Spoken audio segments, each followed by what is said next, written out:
ధరణి సంగతి తేల్చేద్దాం, 10 రోజుల్లో రిపోర్ట్ ఇవ్వండి. రెవెన్యూ ఆఫీసర్లకు సీఎం రేవంత్ రెడ్డి ఆదేశం. గత ప్రభుత్వం లేని సమస్యలు తెచ్చి రైతులపైన మోపింది. ధరణి కోసం అసలు టెండర్ పిలిచిండ్రా? నిర్వహణకు ఎంత చెల్లిస్తున్నారు? బ్యాంకులను ముంచిన కంపెనీతో గత సర్కార్ ఒప్పందం చేసుకునుడేంది? భూ సమగ్ర సర్వే కోసం ప్రణాళికలు రెడీ చేయాలని ఆదేశం. ధరణి కోసం తీసుకున్న నిర్ణయాలపైన రిపోర్ట్ ఇవ్వాలని సీఎస్కు సూచన. భూ సంబంధిత వివాదాల శాశ్వత పరిష్కారానికి ప్రత్యేక కమిటీలో మంత్రులు, అధికారులు, రెవెన్యూ ఎక్స్పర్ట్స్, రైతు ప్రతినిధులు. ప్రభుత్వం దగ్గర ఉండాల్సిన ప్రజల భూముల రికార్డులను ధరణి పేరుతో IL&FS అనే ప్రైవేట్ కంపెనీ చేతిలో పెట్టడమేంది? రైతుల భూ లావాదేవీలని నిర్వహిస్తున్న ఈ కంపెనీ వేల కోట్ల రూపాయల అప్పులు చేసి బ్యాంకులను ముంచింది. వేల కోట్లు కాదు, 1,00,000 కోట్లు ముంచిన కంపెనీ ఈ IL&FS కంపెనీ.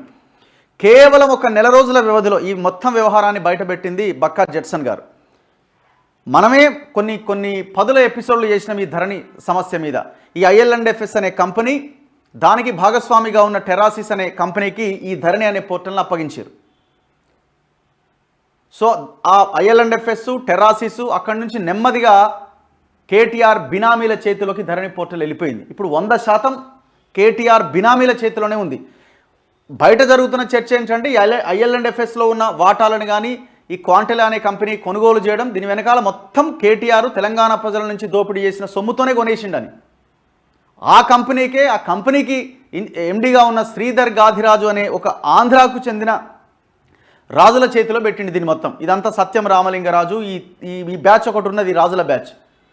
వీళ్ళ చేతిలో పెట్టింది ధరణి పోర్టల్ని తీసుకుపోయి. ఇది టోటల్లీ కేటీఆర్ బినామీల కంపెనీల చేతిలో ధరణి పోర్టల్ పెట్టిండు. 1,00,000 కోట్లు ముంచిన ప్రాజెక్ట్ కంపెనీ అది IL&FS అనే కంపెనీ. చాలా క్లియర్ గైడ్లైన్స్, కేసీఆర్ ఇచ్చిన జీవోలోనేమో క్లియర్ గైడ్లైన్స్ ఉంటాయి. ఏమని? కంపెనీలు ముంచిన, బ్యాంకులను ముంచిన వాటికి అసలు ఈ టెండర్ అప్పగించడానికి వీల్లేదని, కానీ వాటికే ఇచ్చిరు. మళ్ళీ దివాలా తీసిన ఈ కంపెనీతో గత ప్రభుత్వం ఒప్పందం చేసుకోవడం మొదటి తప్పు.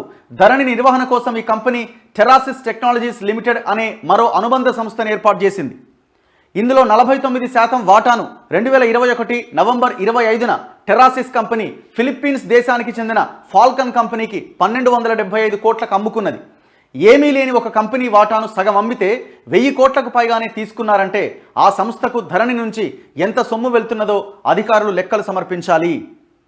ఇది కేవలం ఒక నెల రోజుల వ్యవధిలోనే మొత్తం ప్రాసెస్ అంతా జరిగిపోతుంది. ఈ ధరణి పోర్టల్ రాగానే కేసీఆర్ అడిగిన 3 చింతలపల్లిని ఓపెన్ చేయగానే ఈడ వట్టినాగడపల్లిలో ఉన్న భూములను రిజిస్ట్రేషన్ చేయడం స్టార్ట్ చేసేస్తారు. ఆ భూములు ఎక్కడివి? ఈడీ ఆధీనంలో ఉన్న సత్యం రామలింగరాజు భూములు. దాదాపు 20,000 కోట్ల స్కామ్ అది. ఆడ ఉన్న 500 ఎకరాలు రిజిస్ట్రేషన్ చేసేసి అమ్మేసుకున్నారు.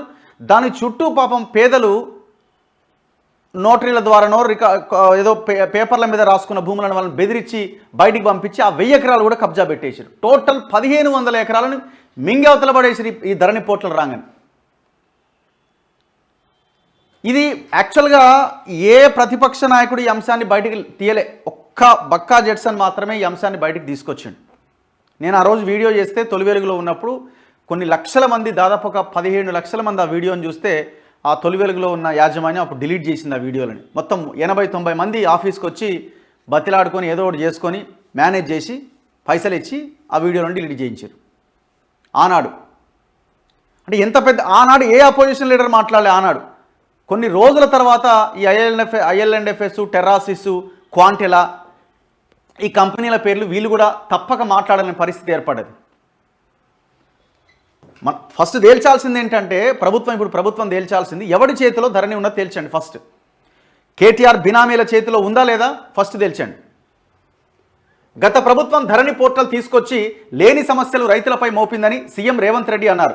అసలు ధరణి పోర్టల్ ఏ ప్రాతిపదికన రూపొందించారు? ధరణి నిర్వహణకు అసలు టెండర్ పిలిచారా? ఆ ప్రైవేట్ కంపెనీ చేతిలో రైతుల భూములు, వ్యక్తిగత వివరాలు సేఫ్గా ఉన్నాయని ఎట్లా చెప్పగలుగుతారు? ప్రభుత్వం నుంచి ఆ కంపెనీకి వెళ్తున్న ఆదాయం ఎంత? ధరణికి అసలు చట్టబద్ధత ఏంటి అని ఆయన రెవెన్యూ అధికారులను ప్రశ్నించారు. ధరణి పోర్టల్ పైన సమగ్ర అధ్యయనం చేసి భూ లావాదేవీల వ్యవహారాలపైన 10 రోజుల్లో నివేదిక ఇవ్వాలని సీఎం ఆదేశించారు. ఈ రిపోర్ట్ ఆధారంగా ధరణి పోర్టల్ను ఏం చేయాలి అనే దానిపైన నిర్ణయం తీసుకుంటామని స్పష్టం చేశారు. రాష్ట్రంలో భూ సంబంధిత వివాదాల శాశ్వత పరిష్కారం కోసం మార్గదర్శకాలను ప్రతిపాదించేందుకు ప్రత్యేక కమిటీని ఏర్పాటు చేయాలన్నారు. భూ సమగ్ర సర్వే నిర్వహించేందుకు ప్రణాళికలు సిద్ధం చేయాలని ఆదేశించారు.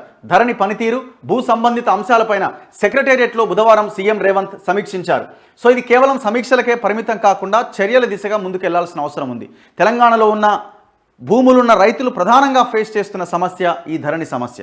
చాలామంది పదుల సంఖ్యలో ప్రాణాలు కోల్పోయారు, గుండెపోట్లు వచ్చి ప్రాణాలు కోల్పోయారు, ఆత్మహత్యలు చేసుకునే ధరణి కారణంగా, ఈ దుర్మార్గులు చేయడం కారణంగా. ఇప్పుడు సింపతి కోసం రకరకాల ప్రయత్నాలు చేస్తున్నారు. ఎవడు ఎట్లా మీ మీద సింపతి వస్తుంది? ఇప్పుడు ఏమన్నా అంటే మళ్ళా ఇంకా కేసీఆర్ మీద మాట్లాడతలేరే ఏంటండి మీరు అంటారు. అరే ఇంత దుర్మార్గం చేసిన తర్వాత దీన్ని మనం సాల్వ్ చేసుకోవాల్సిన అవసరం ఉందా లేదా? రేపు పొద్దున ఇది ఇట్లాగే కంటిన్యూ అవుతే మీ చేతిలో గుంట భూమి కూడా ఉండే అవకాశం లేదు. టోటల్ సమూలంగా ఆ వ్యవస్థని క్లోజ్ చేయాల్సిన అవసరం ఉన్నది. ఇక మీరు తర్వాత ఏ పోర్టల్ తీసుకొస్తారు ఏందనేది తర్వాత విషయం. మొన్న మావోయిస్టులు కూడా ఒక లేఖ రాశారు ఈ ప్రభుత్వానికి, తక్షణమే ధరణి పోర్టల్ని రద్దు చేయాల్సిన అవసరం ఉంది అని.